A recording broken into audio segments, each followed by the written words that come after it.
Todos e sejam bem-vindos a mais um episódio de Conversas de Café. O meu nome é Francisco Batalha e comigo tem Daniel Ferreira e Pedro Portela. No episódio de hoje vamos falar sobre o problema do racismo nos Estados Unidos. Para falar sobre este tema temos connosco Teresa Thomas. Seja bem-vinda, Teresa. Olá, obrigada pelo convite. O tema do racismo nos Estados Unidos não é novo, contudo, depois do que aconteceu no dia 25 de maio a George Floyd, começou toda uma nova vaga de protestos contra o racismo. Teresa, queres começar? Tu que viveste um ano nos Estados Unidos, queres começar por nos contar a tua experiência? Antes de mais, olá a todos. Queria mais uma vez agradecer pelo convite. Basicamente, eu no meu 11º ano, em 2016, tive um ano nos Estados Unidos, mais concretamente em Boston, no subúrbio de Boston, chamado Linfield. E a minha experiência lá foi muito gira, gostei muito. E em termos, relacionados com este tópico, basicamente o sítio onde eu vivia era uma área muito rica mesmo, maioritariamente branca, 87% das pessoas eram brancas e 5% das pessoas eram negras, porque as estatísticas estavam disponíveis. E o que eu senti muito em relação a este aspecto é que havia claramente uma discriminação. Discriminação é uma palavra muito forte, mas havia ali uma separação entre as pessoas brancas, entre a maioria e as minorias, até porque as minorias que lá estavam vinham de zonas mais pobres de Boston, e então eram aquelas minorias que há muitos destes programas nos Estados Unidos que basicamente crianças e pessoas de zonas mais pobres são colocadas em subúrbios mais ricos para ter uma oportunidade melhor. E o que eu senti muito é que as pessoas, mais concretamente negras, eram maioritariamente mais pobres em relação às pessoas que lá estavam e que eram da cidade, e claramente havia ali uma segregação auto e não só também, assim, uma segregação e uma divisão, claramente, e que basicamente, pronto, e era muito evidente e pronto, e fez-me ver que é um problema que existe bastante lá e que uma situação bastante recorrente lá. Mas era uma coisa explícita ou era assim? Não é, obviamente eu nunca vi, mentira, já vi ataques, eu vi ataques racistas, especialmente foi nos anos da eleição de Trump. Vi, não ataques racistas diretamente a pessoas, mas frases ditas, coisas que foram ditas, como por exemplo quando ele ganhou, houve um miúdo que estava lá, que era branco e que era a favor, tinha um boné do Trump e que era a Do favor. Make America Great Again. Exatamente, sim.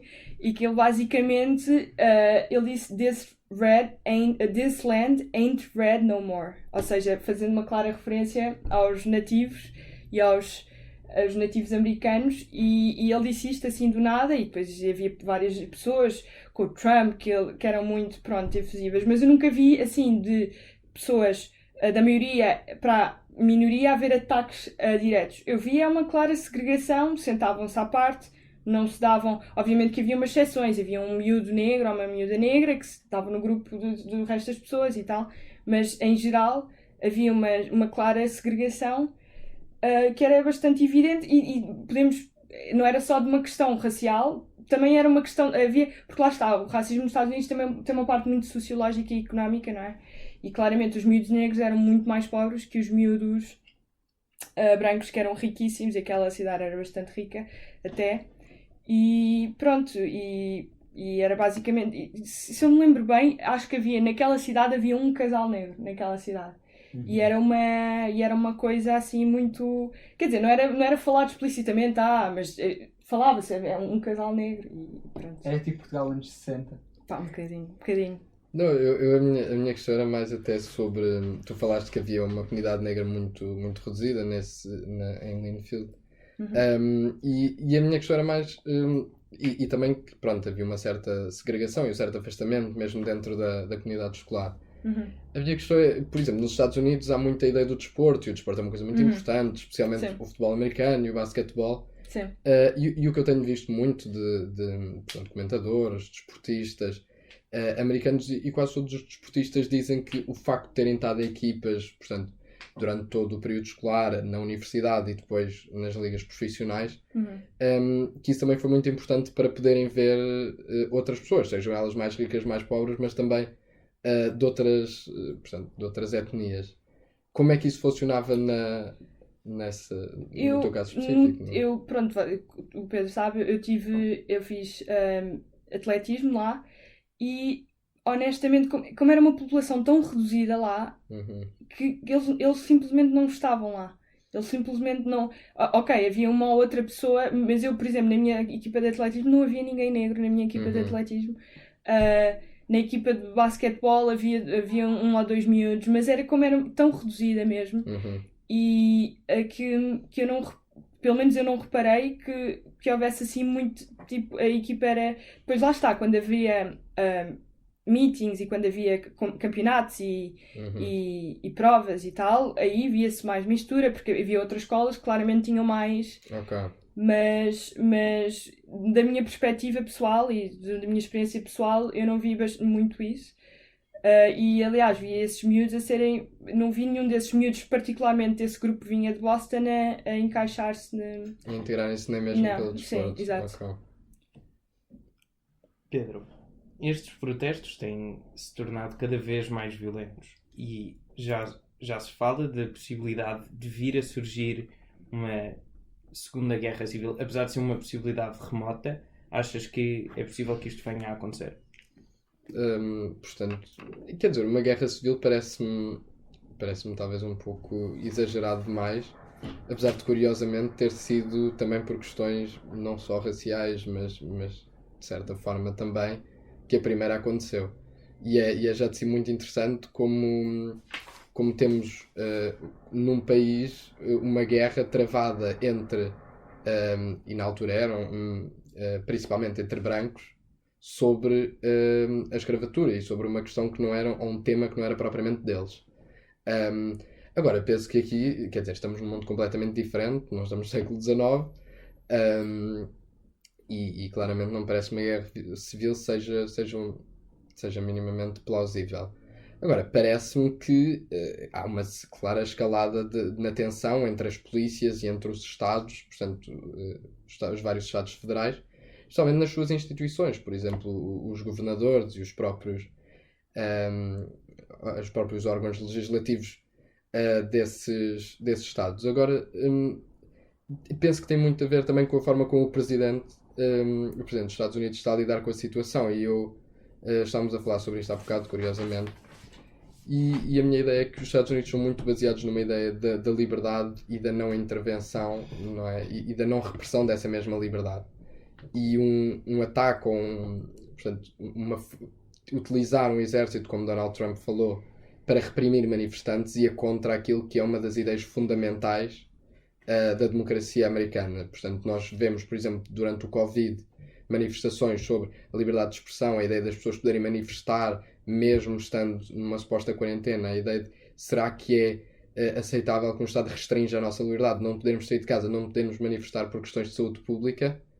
Se os americanos acham que a resposta, ou grande parte dos americanos acha que a resposta é não, a saúde pública, uma calamidade de saúde pública não é a razão para reprimir a liberdade dos seus cidadãos a manifestarem-se e a exprimirem-se, claramente também não hão de ser manifestações, neste caso perfeitamente legítimas, que hão de ser uma razão para reprimir a liberdade dos americanos. Portanto, acho que isso, tanto no Partido Republicano como no Partido Democrata, estejamos num espectro mais extremista da direita ou extremista da esquerda, eu acho que ninguém nos Estados Unidos acha que é minimamente aceitável de utilizar as Forças Armadas para reprimir manifestantes.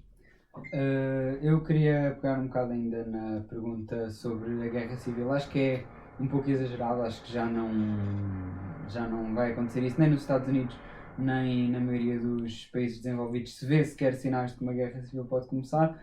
Agora, o que vai ter que acontecer é uma mudança no sistema dos Estados Unidos. Isto não tem apenas a ver com a justiça, não tem apenas a ver com as forças da autoridade, não tem apenas a ver com a economia, tem a ver com todas estas áreas. Porque toda a base em que os Estados Unidos foram constituídos, tanto a base do liberalismo económico, a base daquilo que eram consideradas liberdades no século XIX e que hoje em dia se calhar já se começam a interpretar de uma forma um bocado diferente, Nessas bases da fundação dos Estados Unidos esteve também a base do racismo, esteve também a base da discriminação, e mesmo tendo havido avanços ao longo do tempo, tendo começado a comunidade negra a serem considerados, digamos, pessoas normais, tendo deixado de ser perseguidos, tendo acabado aquela espécie de apartheid soft que houve nos Estados Unidos até muito tarde no século XX, apesar de tudo isso, a base e o sistema dos Estados Unidos nunca se alterou. E o que nós estamos a ver com estes chamados riots, com estas manifestações, não é gente violenta que vai à rua para fazer violência, é gente que há gerações e gerações que está a ser reprimida, há gerações e gerações que é considerada inferior aos outros, ainda que na lei isso já não esteja explícito, e portanto acabam por, digamos, rebentar, e este homicídio, porque pronto, acaba por ser quase um homicídio de George Floyd. É um homicídio. Pronto, obrigado, Teresa. Acaba por ser a gota d'água que faz o copo transbordar. Temos agora também, torna-se cada vez mais visível a repressão por parte de forças de autoridade, torna-se cada vez mais evidente a diferença entre a forma como foram tratados brancos armados que foram para as ruas dizer que queriam cortar o cabelo e que não lhes deixavam, que estavam a reprimir as liberdades deles, e a maneira como são tratadas pessoas muitas vezes desarmadas que vão fazer manifestações pacíficas. E depois, claro, isto pode parecer uma referência a um outro presidente, mas quase pode ser considerado o autor moral disto que está a acontecer, não é? Porque há constantemente uma desculpabilização dos exageros das forças de autoridade, daquela coisa do há boas e más pessoas de ambos os lados, etc, etc. E aquele número que ele fez no outro dia fantástico, não é? Com a Bíblia na mão. Pronto, tudo isso são sinais de coisas que, ainda que os outros presidentes dos Estados Unidos não fossem abertamente combater as estruturas racistas e etc, ou não comentavam, ou colocavam sempre pelo menos um bocadinho do lado de quem protestava, do lado de quem estava oprimido. E é uma coisa que o presidente Trump, em pleno ano 2020, não está a fazer. Sim, mas eu acho que também, e a questão da Bíblia também acho que é uma questão, pronto, não é a questão da Bíblia em si, mas... A questão da Bíblia também é muito também é uma interessante. situação, fica para outro programa, sim. se calhar. Teresa, estás convidada para o Estou próximo cá episódio. estou, será sobre a Bíblia Sagrada. Sentes confortável a falar? Muito. Pronto. Não, mas o que aconteceu com o presidente Trump, daquela, portanto, festa de andar a segurar a Bíblia, é uma questão muito interessante, porque eu acho que cada vez mais tem sido, desde que começou esta questão de George Floyd, erros atrás de erros cometidos pelo presidente Trump. É muito estranho, porque não é de todo dele cometer este tipo de erros crassos, que de certa forma estão até a alienar a comunidade que o defende de forma tão intransigente.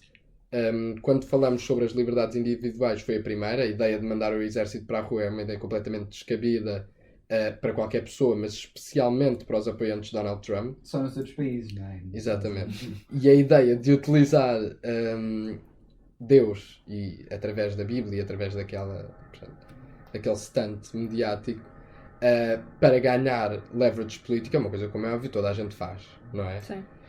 Mas de certa forma, de forma dissimulada. Quer dizer, toda a gente faz nos Estados Unidos, mas de certa forma é sempre feita de forma dissimulada. E não é ou seja, nenhum presidente americano foi alguma vez eleito, quer dizer, porque acredita em Deus, ou porque eu sou muito católico, ou porque sou muito cristão, ou não sei o quê. É uma coisa que é necessária. Tu não podes ser ateu, ou tu não podes ser... Pronto. E acreditar em Deus, para mim, eu acho que é uma das coisas que eu mais sinto que é crucial.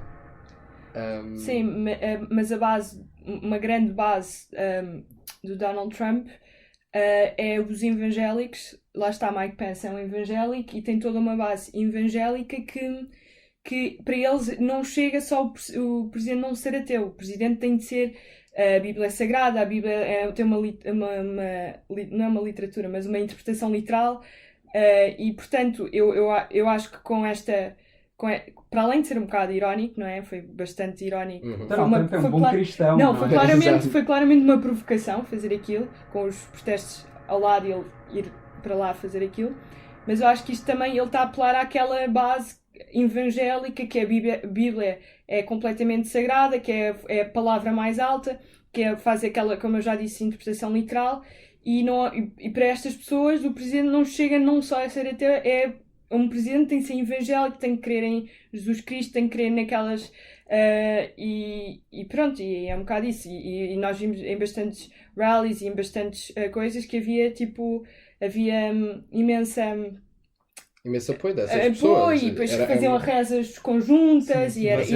Vocês acham que este uso da Bíblia por parte de Donald Trump é, de certa forma, uma maneira de tentar manter a sua base evangélica de eleitores para as eleições que vão acontecer proximamente nos Estados Unidos? Não, era aí mesmo que eu queria chegar, e acho que foi isso que a Teresa também, que era isso que ele estava a dizer, é claramente um stunt político de tentar ganhar o apoio, mas era mesmo aí que eu queria chegar, que eu acho que daí foi o grande segundo erro de Donald Trump nesta última semana, porque saiu completamente o tiro pela culatra. Tu utilizares Deus para te promoveres numa situação dessas, especialmente para pessoas para quem Deus é tão importante, é um erro imperdoável. Deus não é utilizado para fazer política para ganhar eleições. Deus, quer dizer, é uma coisa acima da política. É importante que tu acredites, mas tu não usas Deus. Mas nas Deus usa-te a ti. Nas Américas é muito comum. Mas é muito comum. Não, sem dúvida. E é muito comum e há muita base evangélica. Eu estou sempre a dizer evangélica porque eu também tive uma... Mas há outras seitas. Sim, mas há... não estou a chamar a seita aqui a mim. Mas... Nem eu. Mas lá está, tipo... ele usa essa base, especialmente porque ele usa especialmente essa base evangélica para dizer, lá está o meu presidente evangélico que está aqui por mim, está-me a representar a mim, está aqui, ele não se esquece, no meio deste tumulto todo, ele não se esqueceu de nós, não se esqueceu disto, e portanto acho que ele, eu entendo o teu ponto, ele também é um bocado, está a perder usar Deus. Eu concordo plenamente contigo, porque eu acho que estás a explicar muitíssimo bem. Sim. As razões pelo qual ele o fez. Mas estavas a dizer que... Eu acho é que não correu bem. Pois, mas lá está. Isso eu não sei se pode dizer já. Isso nós veremos nos boletins, quando votarem, né? Mas é isso. Não sei se até que ponto esta stunt beneficiou e surpreendeu essa facção eleitoral de Donald Trump.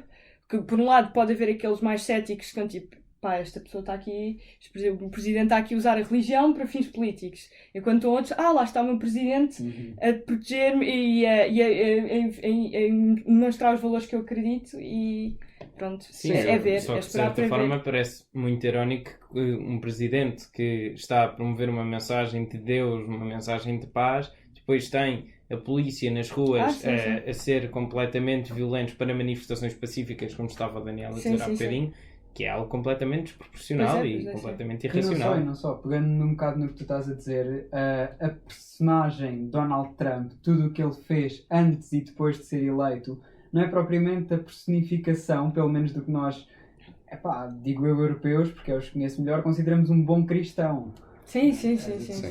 Não, completamente. Não, isso claramente. Sim, agora, sim, eu acho que, por exemplo, também só para terminar a questão dos evangélicos, acho que é sempre muito mais difícil de perceber o impacto que tem, porque não é uma comunidade muito dividida. Quer dizer, nós não podemos falar dos evangélicos como falamos do catolicismo. O catolicismo é uma religião enorme que tem um líder único e global, no qual, através dele, Deus fala. E, portanto, aquilo que o Papa diz tem muito valor. Em alguns países asiáticos. Pronto, exato. Mas, no fundo, o que o Papa diz, não é? É aquilo que tem imensa influência sobre todos os católicos. Não sobre todos os cristãos, mas todos os católicos.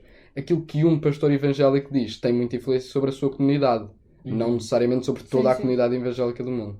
E por isso eu acho que pode ser também normal que hajam diferentes interpretações dentro da própria comunidade evangélica que apoia Donald Trump daquilo que ele fez. Daniel, estavas a falar há bocadinho do homicídio de George Floyd, e eu queria te perguntar qual é que tu achas que é a maneira correta para lidar com este tipo de agentes da polícia que fazem este tipo de coisas. É assim, a maneira correta, isso é uma pergunta um bocado direta, não é? Eu não és especialista em polícias. Exato, não sou um especialista em polícias e não me acho no direito de dizer aos senhores manifestantes dos Estados Unidos, olhem, vocês devem fazer isto, e dizer ao Presidente dos Estados Unidos, olha, o senhor de facto deve fazer isto e isto. Mas isso o senhor faz. Eu não devia fazer, mas eu faço. Sim. E por isso eu vou fazê-lo agora. E bem. Sim.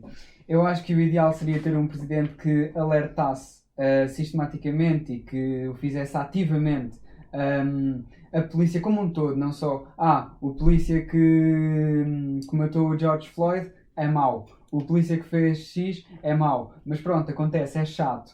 Eu acho que não se pode ter essa atitude, eu acho que devia ser dada mais ênfase aos métodos da polícia norte-americana, especialmente com determinadas minorias. Acho que deviam alertar para isso.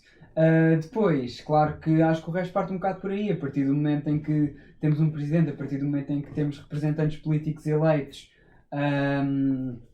a alertarem para a violência na polícia, isso vai ter algum efeito. E pronto, penso no fundo é isso. Depois os manifestantes, eu acho que eles agem conforme as circunstâncias. Sim, reagem às... Sim, claramente o que o Donald Trump está a fazer em mostrar uma posição militarizada, claramente está a ter o efeito contrário. Ele anunciou, se não estou em erro, não é anunciado, mas tem dito isto consequentemente, e acho que até em Washington já há alguma presença militar e teve o efeito completamente contrário, de as pessoas ainda estarem reacionárias e estarem a reagir ainda mais, e de facto não é esta maneira completamente desunida, com falta de diplomacia total e compreensão aos problemas, porque ele aqui não está a tentar compreender como é que estas populações se sentem há mais de 200 anos, não é? E estas manifestações não é uma coisa de agora. Isto, em 92 houve uma com o Rodney King também, acho que é Rodney King, depois corrijam-me se estiver em erro. Houve várias manifestações, mas não a esta escala. Esta é uma das maiores. Também nunca tivemos um presidente a agir desta maneira. Sim, claro que não. Sim. E acho que também esta reação também vem de sentimentos anteriores a isto, não é? Com descontentamento em relação ao presidente, em relação à sua ação em geral, e já é um descontentamento, uma coisa acumulada que culminou com isto, que é uma coisa que é recorrente, que isto não acontece, isto agora foi filmado e tornou-se viral, mas isto já acontece há muito tempo e... Sim, já, se não me engano, recentemente são 25 afro-americanos que foram mortos pelas mãos da polícia. Se não me engano, os números são capazes de ser muito maiores. Sim, mas destes que foram mais publicitados, ou seja, que é uma coisa muito feia de se dizer em relação a isto, foram cerca de 25. E a minha questão é, houve este polícia que depois acabou por ser despedido e vai ser julgado, mas houve muitos outros que passaram completamente ilesos. Foi um aviso, uma nota no currículo. Era mais para aí que eu estava a apontar. Não era para este especificamente, para os outros. Sim, realmente há estatísticas que dizem que 99% das mortes entre 2013 e 2019 não resultam em acusações e em charges para os polícias. Ou seja, há aqui também um sentimento... Obviamente não são todos os polícias, mas estes polícias que fazem certa impunidade, não é? Que os casos, porque lá está, há aqueles vídeos que nós vemos no YouTube que mostram as coisas, depois há os milhares que ninguém vê, que não são filmados, ninguém vê e pronto, é isso.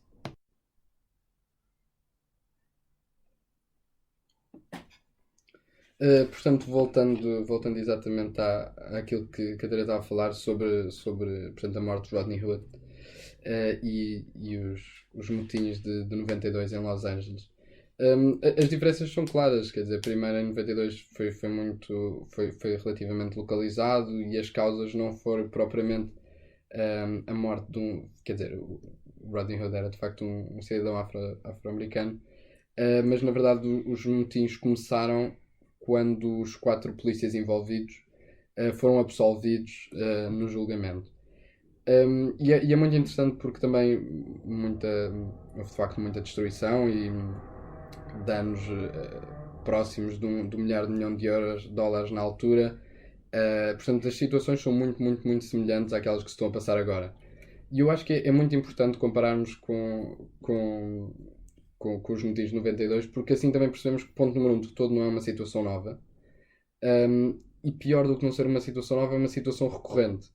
Porque apesar de claramente 92 e agora serem 2 casos estridentes de certa forma e muito mais graves do que outros, mas isto são coisas que acontecem diariamente e a uma escala relativamente relevante anualmente nos Estados Unidos. E eu lembro-me que eu e o Daniel falámos muito sobre falar sobre este tema e a Teresa também sempre nos disse: ok, se alguma vez forem falar sobre o racismo nos Estados Unidos, tipo, call me. E eu lembro-me de nós sempre falarmos, e não é nada uma situação que nos orgulhemos de estar corretos quanto a isto, mas eu lembro de eu e o Daniel sempre dizermos: vai haver uma altura, vai haver uma situação, vai haver um caso que nos vai forçar a falar sobre isto. Sim. E infelizmente, há cerca de uma semana atrás, há uns dias atrás, tivemos os dois essa questão, que é tipo, nós tínhamos outro programa planeado e de repente ficámos tipo, ok, vamos mesmo ter de falar sobre isso, e infelizmente tínhamos razão. Infelizmente, os Estados Unidos iam-nos dar uma razão para falarmos sobre o racismo. Sim.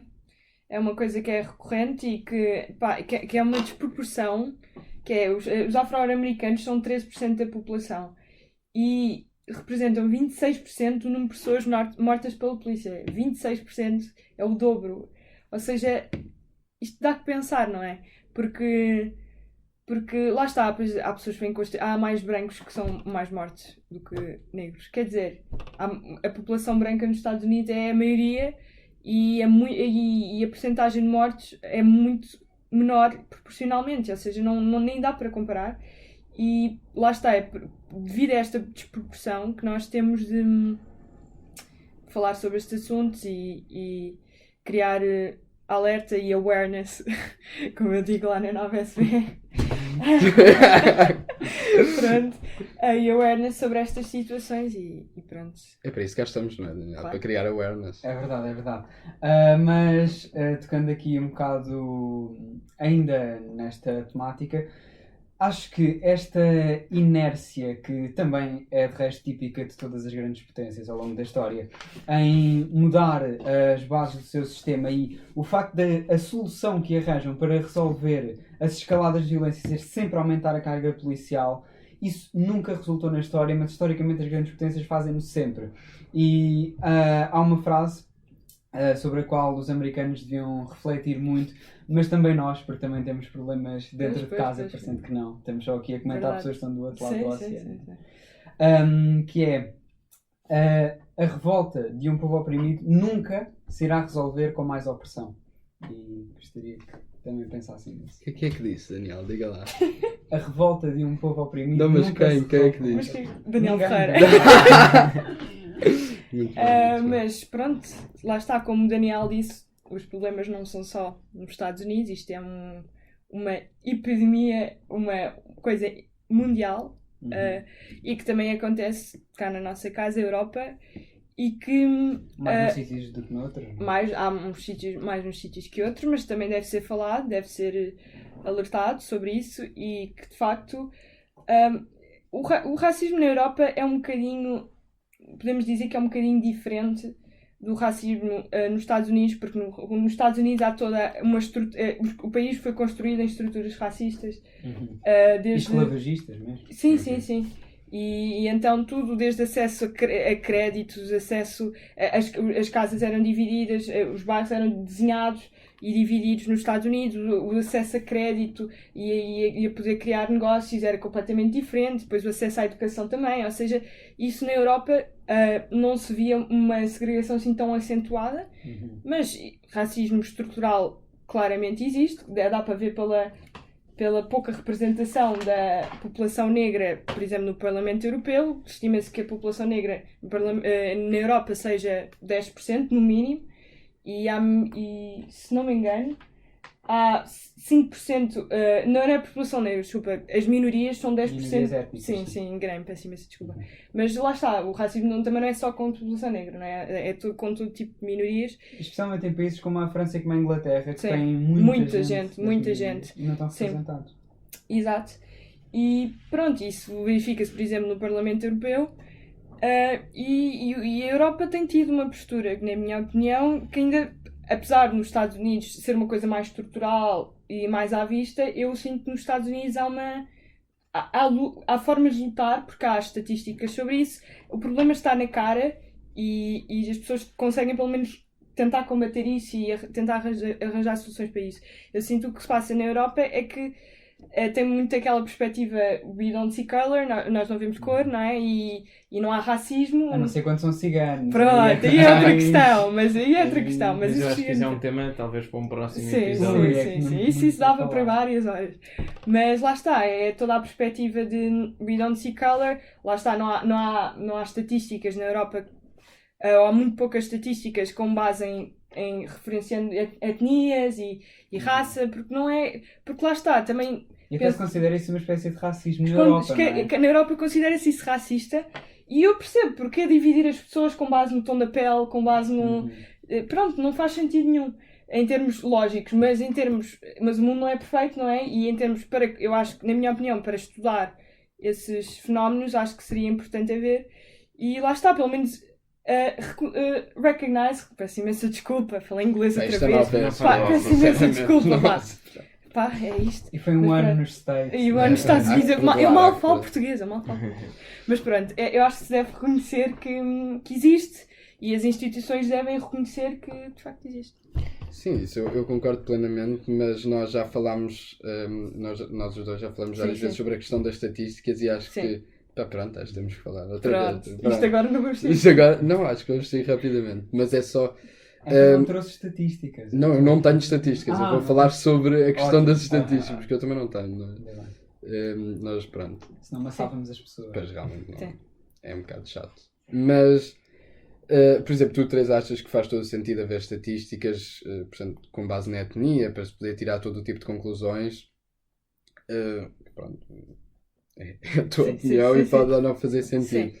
A minha questão, para mim, acho que o facto da Europa, a ideia por trás, como tu já falaste, da Europa não ver cores e não ver etnias, etc., como é óbvio, isso eu concordo plenamente contigo, à partida é bom, agora não se resolve nada. Porque isso é à partida bom se de facto não houver racismo, não houver xenofobia. Claro. Agora, se há racismo e se há xenofobia, por isso simplesmente estamos a negligenciar esse problema e a não resolvê-lo, a abafar até, que é isso que eu sinto que há muito na Europa, abafa-se muito esta questão. Agora, eu penso que a questão das estatísticas, de se fazer estatísticas com base em etnias, para mim tinha só dois enormes problemas. Primeira ideia, de facto, é mesmo discriminação e pelo menos em Portugal, até mesmo podia até, de certa forma, ser... Crescer as forças... Sim, e até, de certa forma, não quero entrar muito pela questão do direito, mas ser inconstitucional, porque nós, supostamente, não podemos discriminar com base na raça, da etnia, da orientação sexual, imensas coisas. Está lá o artigo, está lá tudo. Sim. Mas sim, e portanto, fazer um censo no qual as pessoas teriam que partilhar essas informações seria uma forma de discriminação. Pelas mesmas razões também não se pede que as pessoas exponham qual é a sua orientação sexual, exponham qual é, portanto, outro tipo de informações que se consideram, ou por exemplo, qual é a sua orientação política, a sua ideologia política, em que partido é que votam. Há razões pelas quais todas essas coisas não devem e não podem ser divulgadas, e nem faz muito sentido que sejam estudadas desse ponto. E portanto eu acho que não haver essas estatísticas faz sentido que não hajam essas estatísticas, muito por causa disso. E depois, porque de certa forma tanto podia ser muito bom para combater as questões do racismo, mas também podia ser muito... Os números, como é óbvio, são claros e são concretos e são o que são. Mas a verdade é que a estatística não é nada sem a interpretação da mesma. Sim, claro. E é aí que vem o problema das estatísticas. Mas isso vem com todas as estatísticas, não é? Não, como é óbvio. Ou seja, porque eu já sei... Sim, pronto. Eu posso ser o primeiro para criticar depois. É porque eu já tive esta conversa e por isso eu já sei. Eu digo primeiro, criticas depois.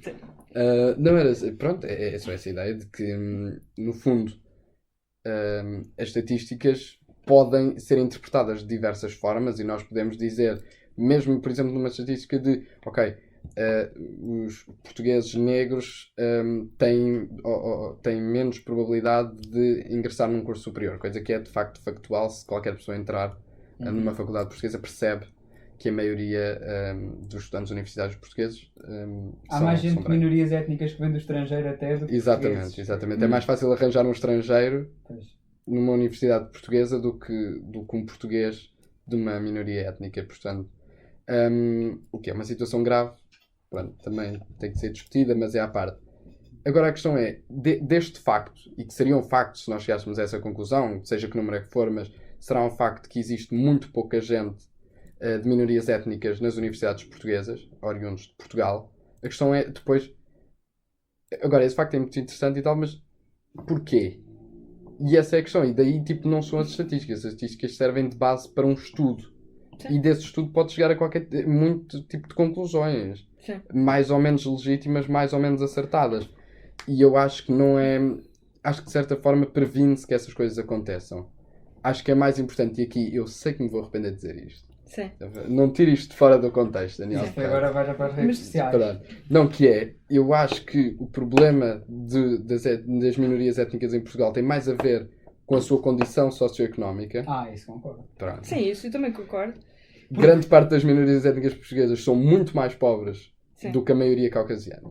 Sim. E encontrar como é óbvio pobres que nas isso faculdades também é raríssimo. Exatamente. E, portanto, étnico. isso impossibilita, como é óbvio, a progressão social, Claro. não é? Sim. O desenvolvimento dessas comunidades. Agora, portanto, nós temos é que resolver o problema da pobreza e o problema da desigualdade de oportunidades, não é? Se queremos também ajudar essas populações. Agora, como é óbvio, não podemos ignorar o racismo. Sim. Vai tu. Queres falar? Deixa-me só responder uma cena bem rápida. Tipo, em relação às estatísticas, eu não acho que as estatísticas feitas nos Estados Unidos sejam de modo perfeito, porque é altamente redutor e há vários problemas em fazer estatísticas, mas pelo menos reconhece-se o problema. Nós, em Portugal, nós não sabemos, há vídeos de pessoas a serem brutalmente agredidas pela polícia, pessoas negras, pessoas não negras, mas nós não saberemos até que ponto é que existe brutalidade policial, até que ponto as pessoas são se uma certa minoria é atingida pela violência policial. Nós não sabemos qual é a percentagem de pessoas de uma certa minoria que está, por exemplo, nos estabelecimentos prisionais, o que é que isso reflete sobre o nosso sistema judicial e o nosso sistema policial. Mas acho que há algumas estatísticas. Há algumas, mas não há assim uma... Pelo menos em termos de brutalidade policial, não há. Não, isso não. E também prisional, quero que me engane, não tenho a certeza se há, mas eu acho que não. Mas eu acho que tudo isso pode vir a ser discutido, pode-se discutir num outro episódio, para termos sim. mais Sim, tempo mas para procurar o que eu queria só também falar sobre essa questão das... Sr. Daniel, isto é 2 segundos e depois já fala do Dr. Daniel. Está bem? Pronto. Não se exalta, homem. Eu estou calmíssimo. Pronto. Não, o que eu queria só falar sobre esta questão portanto, da população das prisões e de tudo é que, no fundo, por exemplo, e esta questão de George Floyd vai ser muito interessante para também se perceber isso, como foi, por exemplo, muito interessante o que aconteceu em Alfragide em 2015, os jovens terem sido brutalmente agredidos por polícias dentro de uma esquadra. O que acaba sempre por ser muito difícil é provar que houve um crime de ódio. E isso vai ser sempre muito difícil. E como é óbvio que nós temos estatísticas de quantos crimes de ódio é que existem em Portugal, entre que etnias. Agora a questão é provar que um polícia cometeu um homicídio por ser racista, a não ser que, como é óbvio... Mas se houver uma desproporção maior, logo... Mas não é um facto, não é? Mas nós não não sabemos. É uma prova. Mas nós não sabemos. Mas isso não pode ser utilizado como uma prova. Mas nos Estados Unidos é utilizado como uma prova. Número 1, mas não é utilizado como uma prova num tribunal. Sim, num tribunal talvez não, mas é reconhecido o facto que há uma desproporção, percebes? E é esse o ponto. Mas a minha questão é se tu podes tirar daí que as pessoas são racistas. Mas isso nunca... Pode haver um polícia que nunca tenha agredido e não claro é. Que não. Mas até pode haver um racista lá está, claro, isso nunca sabe. Isso são tudo coisas racistas, mas... Racistas, desculpa. Coisas... estatísticas, peço desculpa. Mas, lá está. Esta revolta toda não é porque aquele polícia matou aquele homem negro, ele até podem ter tido motivação racista, mas a violência, a desproporção é tão grande que tornou-se símbolo de tal. Não, isso eu concordo que sim. E eu acho que é mais por isso. Isso eu concordo plenamente e percebo e acho que tens completamente razão. A questão é só, não... acho que isso faz todo sentido utilizar estes casos isolados, não faz... As estatísticas muitas vezes podem não ser uma boa prova de... Faça lá, Dr. Sim, Daniel, peço faça imensa favor. desculpa. Ah, que nós eu aqui- peço Estes Isto 20 ficou- minutos. Isto ficou Ficou muito intenso. Entretanto, já disseram 60% do que eu queria dizer. portanto, não- Menos mal. Exato, não me vou demorar muito. Primeiro, quanto a essa divisão oficial, digamos assim, por etnia que se faz nos Estados Unidos, eu não acho que seja um modelo a adotar na Europa. Primeiro porque não há uma divisão tão marcada e tão explícita entre as diferentes etnias, pelo menos, digamos, mais no Ocidente Europeu. E depois, por outro lado, porque a escravatura em território europeu não esteve tão presente, nem até tão recentemente, como nos Estados Unidos da América. Agora, claro que existem problemas e claro que os problemas se precisam de resolver. Primeiro, o problema da brutalidade policial. Eu acho que o problema está mais na instituição da polícia e nos seus métodos de ação do que nos polícias. Isto nos países europeus. E, portanto, acho que é a partir daí que precisamos de alterar. Não podemos começar com uma lógica de os polícias entram violentamente nos bairros porque os polícias são todos racistas, o polícia bateu em alguém porque o polícia é racista. Não, aquilo... o método de eles agirem é esse. Foi assim que eles foram habituados a agir e por isso é assim que eles agem. E portanto essa criminalização da polícia, pelo menos cá, repito, acho que... Pois, cá não há muito, tipo, na Europa não há. Exato, acho que não faz assim tanto sentido. Depois, claro que há mais maneiras de acabar, ou pelo menos diminuir, os problemas do racismo.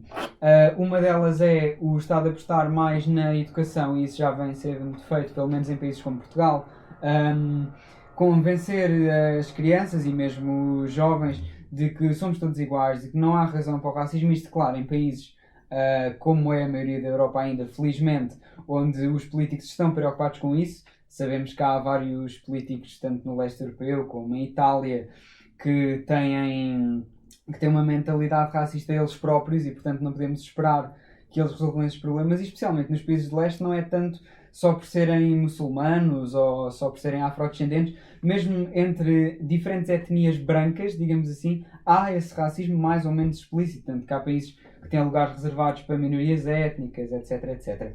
Depois podem ser feitos também programas por parte dos Estados, abrir concursos, etc, que ajudem a integrar, por exemplo, na função pública pessoas de minorias étnicas, apoiar associações criadas para esses fins, especialmente organizações não governamentais, mas não só. Acho que isso poderia ajudar muito. Agora, isto de fazer, por exemplo, não queria entrar tanto na questão das cotas, mas também é um bocado por aí, e de começarmos a dividir as pessoas por causa da etnia X, por causa da etnia Y. Eu acho que isso só iria alimentar políticos e pessoas populistas que se iriam ver inferiorizados por essa questão. Aliás, as pessoas não estariam a ser inferiorizadas, mas alguém se podia aproveitar da situação para dizer que essas pessoas estavam a ser inferiorizadas face às outras etnias. Uma última questão para todos, antes de acabarmos o programa, que é: acham que isto que está a acontecer nos Estados Unidos vai ser suficiente para fazer o mundo acordar para este problema que ainda existe, se bem que, como vocês têm estado a dizer até agora, de uma maneira não tão explícita em alguns países? Se acham que isto vai ser suficiente para causar uma mudança? Eu acho que é um início, não é? E eu acho que isto não sei se é suficiente, mas é necessário haver este tipo de ação. Já há muitos anos que se fazem estes protestos, não talvez a esta grande escala assim, mas quer dizer, é toda uma mudança estrutural. Isto vai ser é toda uma mudança estrutural que há por trás disto e que não é só com meros protestos, e que terá de haver toda uma mudança no sistema para tal acontecer. Mas sim, acho que já é um início e acho que é positivo. Que pelo menos haja uma discussão aberta sobre isto. E já se tem visto alguns frutos, embora possam ser, não são insignificantes, mas são pequenas coisas. Várias estátuas em vários sítios nos Estados Unidos de pessoas e presidentes da Câmara que eram racistas, históricos, presidentes, por exemplo, na Filadélfia, um mayor, pronto, eu queria dizer mayor, que era racista e por acaso tinha grandes ligações com a perspectiva law and order e muita violência policial. Ele foi retirado de Filadélfia, tipo, há 2 dias. E lá está, logo esses pequenos símbolos, esta pequena discussão, estes protestos têm dado asa a isso. E acho que é positivo. Sim, eu só queria concordo plenamente com o que o Daniel disse sobre as cotas e acho que concordamos todos. E, portanto, felizmente não vamos ter que começar os nossos ouvintes durante os próximos 10 minutos a falar sobre isso. Sobre as associações e sobre o apoio às mesmas, eu só queria dizer que, independente de não faça a menor ideia se de facto se concretiza, mas há legislação nesse sentido. Sim, concretiza-se em algumas associações. Portanto, existe essa ideia mesmo do Estado português de apoiar financeiramente e não só associações que promovam a luta contra o racismo, contra a discriminação, contra a xenofobia. Mesmo das pessoas LGBT, não é? Também. Exatamente, também são pessoas. Bom, é verdade. são sem dúvida Mas são pessoas. pessoas. Ninguém aqui é homofóbico. Exato. Daniel Ferreira. Eu não. Bom. Não há nem pode haver homofobia, credo. Eu queria dizer qualquer coisa ainda, não Mas você veio com esse... Eu queria só dizer aqui uma coisa, isto é rápido. Então diga, por favor. Há bocado falaram, não me lembro se foste tu ou a Teresa, por acaso até acho que foste tu, sobre as estatísticas da população que está presa, que sofre violência policial, etc, etc. Eu acho que isso pode ser interpretado de outra maneira e isso pode ser perigoso. Nós temos nos Estados Unidos várias pessoas que pegam na percentagem de pessoas, por exemplo, negras que estão presas, que é superior à percentagem de pessoas negras que existem e dizem isto só prova que eles são mais violentos, etc, etc. Sim, mas isso, lá está, são estatísticas dão para todo tipo de interpretações. Depois lá está a outra interpretação do outro lado que diz, de facto, há aqui uma desproporção, que um terço da população negra está presa, mas isso, pronto, é o lado negativo da estatística. Não digo que são... perigoso. Que é perigoso e eu só queria dizer sobre isso que então a minha questão é, a única coisa que se tira que é de facto verdade é a estatística em si, é o facto. Porque o porquê, não é? Tu podes dizer que é porque as pessoas daquela etnia cometem mais crimes porque são tipo selvagens e não sei o que mais. Ou então dizes, não, aquelas pessoas estão a ser oprimidas, não têm outra opção porque nunca lhes foi dada outra oportunidade, são claramente discriminadas. Não é? Quer dizer, eu acho que esse é um bocado o problema e tu nunca sabes, pronto, o exemplo de serem selvagens e não sei o quê, pronto, não é óbvio que é uma hipérbole e é ridículo. Mas há quem o diga. Mas como é óbvio. A minha questão é só, como é que tu sabes o que é ou não é verdade? Sim, não é? Como é que tu sabes quais são verdadeiramente as razões? As estatísticas não te respondem a essa pergunta. Não te respondem, mas tu podes inferir que... lá está, eu estou sempre a dizer esta palavra, desproporção, esta desproporção só faz sentido se as polícias, se estas pessoas estão, de facto, não em crimes, mas em zonas mais pobres, onde há mais crime e onde são mais suscetíveis a serem presas.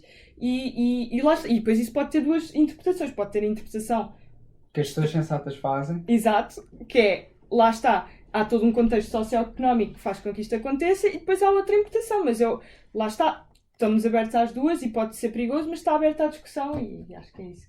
Sim, eu estou com o Daniel, eu acho que são discussões perigosas. Eu acho que são discussões... É assim, nos Estados Unidos, eu acho que está a funcionar. Quer dizer, obviamente que há também não queria também entrar Sim. por essa questão, que é, os Estados Unidos têm-no há anos, não é? Há Mas anos que há estes movimentos. Sim. E honestamente, todos os anos percebemos que, ok, houve uma evolução, não houve a evolução Sim. que se quer. Sim, não, mas está a haver uma evolução, quando aqui tu não sabes está a haver. Na minha opinião. Pois, exato, mas claro, Sim. mas na tua opinião, supostamente o facto de haver estatísticas acelera essa evolução. Não, porque as pessoas sabem o que está a acontecer. Pois, exato, a minha questão é que, ao que parece, não está a acelerar assim tanto. Não, mas o racismo é um processo natural. Não, mas Não, mas é isso, isto depois dava toda uma grande...